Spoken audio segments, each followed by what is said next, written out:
ओम नमः शिवाय, ओम नमः शिवाय, हर हर बोले नमः शिवाय। ওং নমঃ শিবায়। আজ খুব সকালে ঘুম থেকে উঠে পড়েছিলাম, আর ঘুম থেকে উঠেই যে এত বড় একটা সারপ্রাইজ পাবো আমি নিজেও আশা করিনি। নীলকণ্ঠ ফুল, হ্যাঁ নীলকণ্ঠ বা নীল অপরাজিতা যেটাই বলা হোক না কেন, মহাদেবের সবচেয়ে পছন্দের ফুল। আর এই যে গাছটা দেখতে পাচ্ছ, এটা একটা বীজ থেকে তৈরি করা। মাস তিনেক আগে কিছু বীজ নিয়ে আমি গাছটা তৈরি করার চেষ্টা করেছিলাম।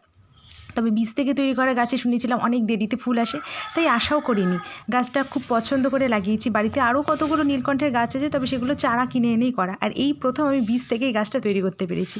তবে শুনেছিলাম বীজ থেকে তৈরি করা গাছে ফুল যেহেতু দেরিতে হয়, তাই আশাও করিনি যে এই বর্ষাতেই আমি ফুল পাবো। তাও আবার এই শ্রাবণ মাসেই ভরা বর্ষার মধ্যে আর সকালে উঠেই যে মহাদেবের থেকে এত বড় একটা উপহার পাবো আমি নিজেও ভাবিনি। তাই ভাবলাম তোমাদের সাথে শেয়ার করি। আর প্রতি সোমবার এই ফুল তো আমার ভীষণ কাজে লাগবে। তো ভিডিওটা ভালো লাগলে একটা লাইক করে দিও।